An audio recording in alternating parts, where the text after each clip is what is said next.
don't trust yourself anymore. And it's not because you are weak or lazy, it's because you stopped keeping your word.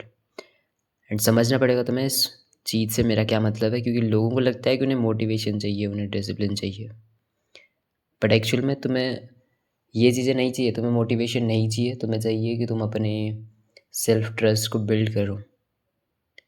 ठीक है। अब होता क्या है कि लोगों को लगती है बहुत सी चीज़ें कि इस वजह से उनका कॉन्फिडेंस गिरा है, इस वजह से वो खुद पे ट्रस्ट नहीं कर पाते हैं या भरोसा नहीं कर पाते हैं। लेकिन उसके सिंपल से रीज़न है कि तुमने खुद के प्रोमिसेस, खुद के वर्ड को रखना बंद कर दिया है। समझना इस चीज़ को। होता क्या है कि जब भी तुम खुद से कुछ बोलते हो ना कि मैं कल से ये चीज़ करने वाला हूँ, या सिर्फ आज लास्ट टाइम करने वाला हूँ इस चीज़ को, या फिर ये कि कल से दोबारा नहीं होगी ये चीज़, बट फिर तुम वो चीज़ नहीं करते जो तुम बोलते हो। इन द सेंस, जिस चीज़ के लिए तुम बोल रहे हो ये नहीं करूँगा, तुम वही चीज़ करते हो। जिस चीज़ के लिए तुम बोल रहे हो कि ये चीज़ कल से स्टार्ट करूँगा, तुम नहीं करते हो। तुम्हें तो लगता है कि कोई फ़र्क ही नहीं पड़ रहा है मतलब, लेकिन तुम्हारा ब्रेन, तुम्हारा माइंड उस चीज़ का रिकॉर्ड रख रहा होता है। तुम कौन कौन सी चीज़ें बोलते हो, कौन कौन सी चीज़ें करते हो, हर एक चीज़ का असर पड़ता है काइंड ऑफ तुम्हारे ब्रेन पे, हर एक चीज़ पे। ठीक है। एंड उस वजह से क्या होता है कि जैसे तुम एक चीज़ ना सोचना इस चीज़ को कि तुम्हारा अगर कोई दोस्त है एंड जिस वे में तुम खुद को ट्रीट करते हो वैसे ही सेम वो तुम्हें ट्रीट करता है, तुम्हारे साथ बिहेव करता है, तो क्या तुम उस पर भरोसा करोगे? जेन्युइन सा क्वेश्चन पूछना एंड जेन्युइनली आंसर देना। अगर तो तुम्हारा आंसर सही है कि हाँ तुम करोगे ट्रस्ट, का मतलब तुम मे भी खुद को अच्छे तरीके से ट्रीट करते हो। लेकिन अगर खुद से झूठ बोलोगे तो वो अलग चीज़ है फिर। लेकिन अगर तुम्हारा आंसर है कि नहीं, कि मैं नहीं ट्रस्ट करूँगा उन पे, तो इसका मतलब तुम खुद को अभी अच्छे तरीके से ट्रीट नहीं कर रहे हो। इन द सेंस, तुम बस कुछ भी बोलते हो, खुद को रिस्पेक्ट नहीं करते हो, खुद की बातों को नहीं रखते हो, खुद वो अच्छी चीज़ें नहीं करते हो जो तुम बोलते हो कि तुम्हें करनी चाहिए।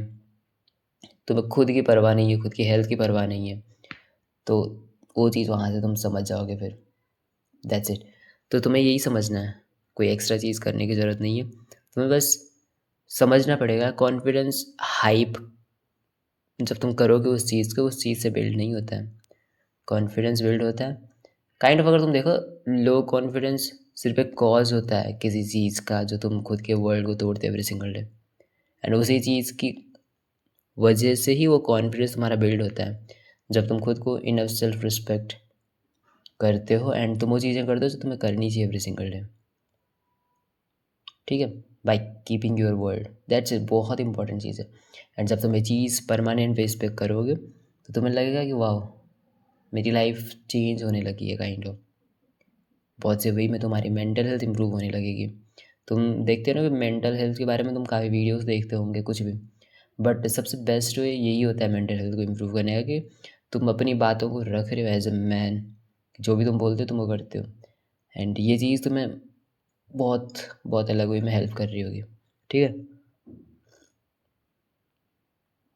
That's it. तो यही सोल्यूशन है इसका कि जो भी करना है स्मॉल प्रोमिसेस अपने खुद के साथ करो कुछ भी, एंड उन्हें पूरा करो, क्योंकि कॉन्फिडेंस इसी चीज़ से बिल्ड होगा, छोटे छोटे प्रोमिसेस को पूरा करना। That's it. बहुत बड़े बड़े प्रोमिसेस मत बनाओ स्टार्ट में। अगर आज तक ऐसे काम किए ना जिसकी वजह से तुम्हारा ट्रस्ट खुद से ब्रेक हुआ है, तो वही चीज़ इंप्रूव करने के लिए तुम्हें वही बेसिक चीज़ें करनी पड़ेंगी। पहले छोटे छोटे प्रोमिसेस करने पड़ेंगे जो तुम ईजिली फुलफिल भी कर पाओ। That's it. एंड तुम्हें समझना पड़ेगा, मतलब होता क्या है कि जब तुम खुद से कोई प्रॉमिस करते हो एंड तुम उसे ब्रेक कर देते हो, तुम्हारा ट्रस्ट खुद से गिर जाता है। ट्रस्ट गिरने की वजह से तुम्हारी आइडेंटिटी वीक होने लगती है, एंड वीक आइडेंटिटी ही एक लो ट्रस्ट लो कॉन्फिडेंस का साइन हो जाता है फिर। That's it. Thank you.